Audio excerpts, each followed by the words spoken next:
La yukallifullahu nafsan illa wus'aha. Wahai Allah, Engkau janji pada kami Allah, Engkau tidak akan memberikan cobaan yang melebihi kami untuk menanggungnya Allah. Benar tak? Fa inna ma'al usri yusran, inna ma'al usri. Ya Allah, Engkau janji Allah, setiap kali kesulitan yang Engkau berikan pada kami, Engkau akan selalu memberikan kemudahan-kemudahan. Jadi kita kayak tiap yang kita baca, Subhana rabbil azim wa bihamdi, kita baca dan kita benar-benar kayak ngomong sama Allah gitu.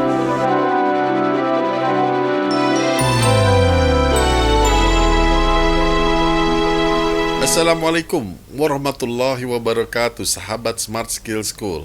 Semoga kita semua selalu dalam lindungan Allah Subhanahu wa Ta'ala. Sahabat, apabila episode kemarin kita mendapatkan tausiah tentang cara baca Al-Quran secara tartil, kini saya ingin sekali bertanya pada Ustadz, bagaimana cara kita menjaga fokus pikiran kita pada saat membaca Al-Quran tersebut? Ustadz, Assalamualaikum, apa kabar? Waalaikumsalam warahmatullahi wabarakatuh. Sehat, berkah, bahagia, amin. Alhamdulillah. Wah, Ustadz lagi di acara kawinan nih. Ustadz, ini setelah episode kemarin tentang membaca Al-Quran secara tartil. Nah, selanjutnya bagaimana cara kita menjaga suasana hati kita? Harus tenang, fokus gitu loh membaca Al-Quran. Mungkin sama juga dengan sholat, yaitu dengan kekhusyuan pada saat melakukan sholat. Apakah dibantu dengan meditasi? Nah, ini kalau khusyuk dan tenang, kita harus bedain nanti ya antara khusyuk dengan meditasi. Ada samanya tapi ada bedanya. Kita mulai dulu dengan yang paling dasar. Ingat kan bahwa kita terdiri dari jasad, nyawa, dan ruh. Kekuatan kita itu sepenuhnya berasal dari Allah. La haula wala quwata illa billahil aliyil azim. Dan kekuatan dari Allah itu masuknya ke ruh kita. Oke. Sedangkan jasad, nyawa itu karena kita makan segala macam. Tapi kekuatan yang berasal dari kekuatan Allah itu masuknya melalui ruh kita. Sehingga ruh kita itulah sebetulnya sumber kekuatan kita. Sedangkan nyawa, sebagaimana kita tahu nyawa ini dia adalah zat yang khawatir nggak makan, khawatir miskin, khawatir segala macam itu adanya di nyawa atau bukan di roh, benar nggak? Nah, oleh karena itu, ketika kita mengalami sesuatu hal, kita mesti putuskan dulu nih antara hal-hal eksternal yang membuat nyawa kita takut itu, khawatir itu, dengan kekuatan sesungguhnya dalam diri kita. Ini. Itu sebabnya kalau kita baca Quran, ya kan? Kita selalu awali dengan ta'awuz. A'udzubillahi minasyaitonirrajim. Dengan kita baca ta'awuz, dengan kita baca a'udzubillahi minasyaitonirrajim, sebetulnya kita lagi memutus antara eksternalitas kita, antara lingkungan luar kita dengan ruh kita, supaya kita bisa terhubung langsung dengan Allah gitu. Nah, begitu juga kalau kita mau sholat segala macam, karena kita putuskan dulu hubungan, ya kan? Usolli, itu kan kita memutuskan hubungan kita dengan lingkungan kita di luar, supaya kita bisa ruh kita ini terhubung langsung dengan Allah. Di sini kita lihat ada kesamaan dan perbedaannya antara meditasi dengan kekhusyuan kita dalam beribadah. Meditasi hampir sama dengan tadi, memutuskan dengan hubungan luar. Maka dalam meditasi juga dilakukan pemutusan hubungan dengan luar. Ketika kita galau nih, panik, mau ini, mau itu. Dalam meditasi dia bilang calm down. Tenang ini 3 level. Kalau meditasi cuma 2 level, kalau kita kekhusyuan 3 level. Apa itu level? Level yang pertama adalah tenang dari sisi jasad. Kalau baca Quran tenang, sabar, tenang, secara jasad tenang, benar gak? Begitu juga dalam meditasi. Kita duduk tenang, secara jasad kita tenang. Yang kedua dalam meditasi, ini level yang kedua adalah kita tenang secara nyawa. Benar gak? Dimana kita abaikan seluruh keriuhan di luar itu, kemudian kita fokus ke dalam diri kita sendiri, ke pikiran kita. Jadi pikiran kita fokuskan, kita melihat ke inner kita. Ini level 2, yaitu level ketika kita fokus kepada pikiran kita.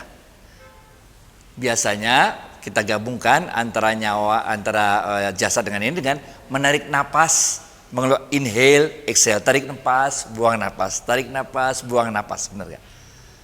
Nah, baru yang ketiga, ini tidak ada di meditasi kalau yang ketiga. Ini adanya di kekhusyuan kita dalam beribadah kepada Allah.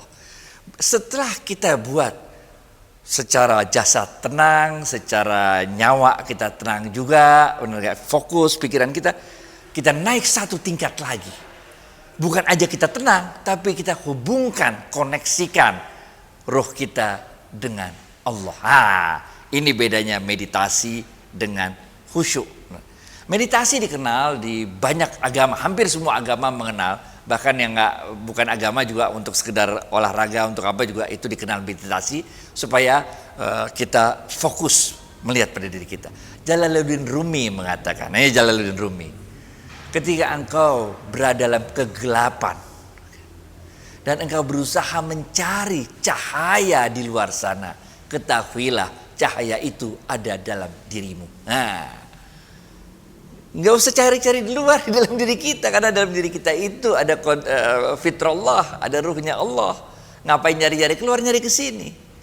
Nah, inilah sebabnya ketika kita, misalnya waktu kita baca kisahnya bagaimana Sayyidina Umar bin Khattab radhiyallahu an, bagaimana Sayyidina Utsman bin Affan radhiyallahu an terbunuh, dan mereka tidak merasakan pembunuhan itu sebagai sesuatu yang penderitaan. Ini nih, benar gak?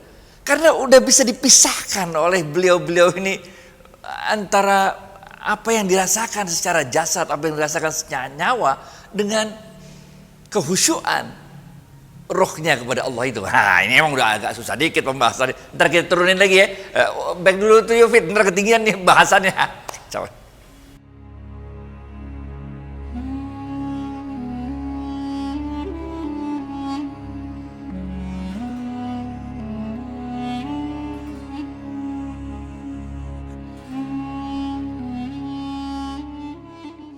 Paham Ustadz. Ya udah, kita mundur dikit nih, kita lebih enteng nih. Ada hal kecil yang sering terlampaui. Tadi Ustadz bilang sebelum kita mulai melakukan apapun, kita niatkan. Bahkan niat ini dapat memutuskan hubungan kita dengan sekitar kita. Jadi betapa pentingnya kita menunaikan niat ini, atau dahsyatnya arti berniat sebelum melakukan apapun Ustadz. Niat itu yang menentukan apakah perbuatan kita itu terkoneksi dengan Allah atau tidak. Itu sebabnya kalau dalam ilmu fikih bedanya fikih sama muamalat. Kalau dalam ilmu fikih itu rukun nomor satunya pasti niat. Kalau nggak pakai niat, kita kayak lakukan wudhu tapi nggak pakai niat, namanya bukan wudhu, namanya cuci muka, cuci tangan, cuci kaki, bener gak? Ente sholat nggak pakai niat, namanya bukan sholat, namanya ente lagi olahraga, bener gak? Ente puasa nggak pakai niat, namanya bukan puasa, ente lagi diet, bener gak? Jadi niat ini dalam ibadah sangat menentukan, karena dialah yang menyatakan apakah ini sesuatu yang ruh kita yang melakukannya atau sekedar jasad dan nyawa kita yang melakukannya. Ini berbeda dengan muamalat. Kalau muamalat itu rukun pertamanya bukan niat, rukun pertamanya adalah para pihak, bener gak? Nah, ini agak beda. Jadi niat ini sangat penting sekali, dan disitulah kekuatannya sebetulnya. Disitulah kekuatannya. Niat ini nanti kemudian dipertebal lagi menjadi azam, jadi tekad. Niat itu jadi tekad, benar. Nah, ketika kita udah ngomong tekad, itu udah ada gabungan itu kalau tekad antara ruh, nyawa dan jasad kita. Kalau kita balik lagi mengenai masalah meditasi tadi. Kalau kita belajar ilmu pernapasan juga kan, kita diajarkan meditasi, duduk tenang, atur napas, tarik napas, keluar napas, segala macam. Ini juga adalah satu metode untuk memutuskan lingkungan kita dengan kita. Untuk supaya kita sadar, kita setiap tarikan napas itu adalah nikmat dari Allah. Ketika kita keluarkan nafas adalah nikmat dari Allah. Jadi kita mengembalikan kesadaran pikiran kita kalau meditasi ya, mengembalikan kesadaran pikiran kita bahwa segala sesuatu ini berjalan karena ada yang ngaturnya. Meditasi juga ketika kita memutuskan hubungan kita dengan luar, kita ingin mengatakan bahwa kita itu nggak penting-penting amat dalam dunia ini, benar nggak? Sangkain kalau nggak ada kita, kemudian ntar anak nggak bisa makan, istri nggak bisa makan. Emang dunia nggak jalan kalau kita nggak sibuk-sibuk. Tenang aja men, nggak usah sibuk, cuti aja dah, bener nggak? Nggak ngapa-ngapain juga dunia tetap jalan karena ada Allah yang ngaturnya.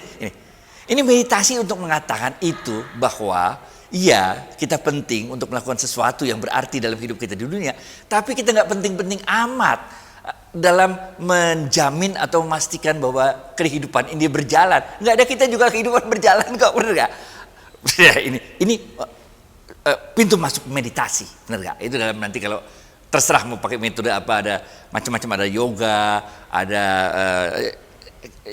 ada macam-macam, belajar macam-macam. Nah, kita di dalam Islam kita satu tingkat lebih masuk lagi dari sekedar meditasi.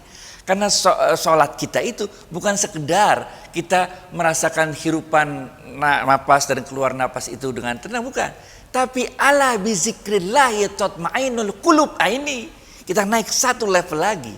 Bukan sekedar kita menyadari bahwa kehidupan ini akan terus berjalan karena ada Allah yang ngatur, tapi lebih dari itu. Kita selalu zikir, mengingat kebesaran Allah. Karena dengan mengingat kebesaran Allah, inilah kemudian hati kita akan menjadi tenang. Ini pembahasan susah banget, Fit. Tapi seru Ustadz.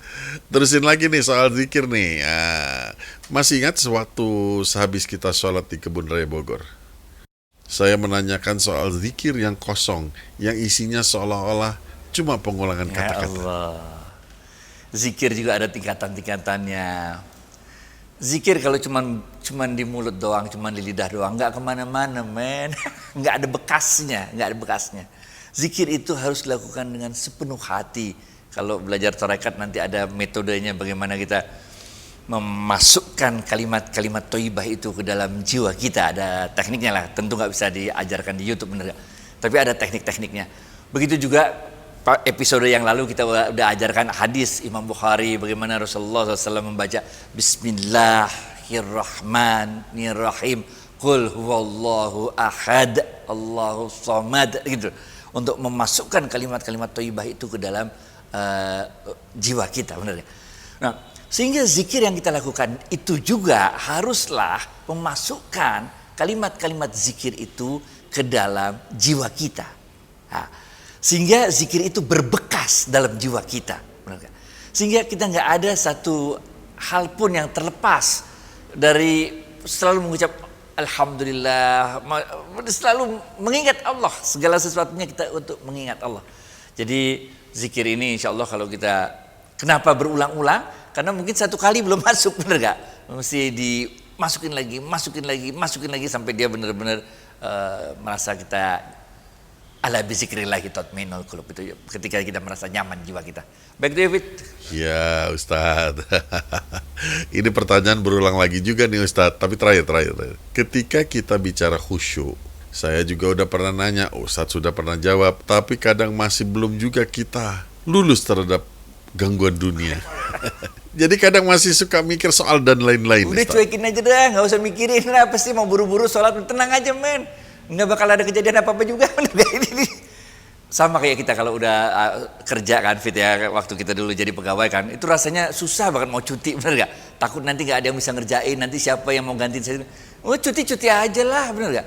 Begitu juga dengan kehidupan, biarin aja. Kita sakit juga, dunia jalan terus, bener gak? Kemarin Covid tuh, semua orang gak bisa kegiatan, dan dunia jalan terus aja, bener gak? Jadi kita gak usah khawatir lah, gak usah kayak kita playing God. Kita belaga jadi Tuhan yang mau ngatur semuanya supaya rapi. Kan biasanya kalau ibu-ibu tuh itu tuh mau ngatur semuanya biar rapi, itu rumahnya begini begitu, semua anaknya diatur, suami diatur, semua diatur. Bapak-bapak juga semua mau ngatur aja, bapak-bapak kan, semua pengeluaran diatur semua. Nggak usah kayak gitu amat. Ada Allah yang ngatur. Nah, kesadaran kita bahwa dunia ini is not up to us, bahwa dunia ini tidak berjalan sesuai dengan keinginan kita, tapi dunia ini berjalan sesuai dengan keinginan Allah. Ini membuat kita bisa dengan tenang, sholat dengan tenang, dengan khusyuk. Bahkan ketika perang sekalipun kita tetap wajib untuk sholat. Bahkan kita kayak perjalanan naik onta, naik kuda, gejak-gejuk aja, kita tetap wajib untuk sholat.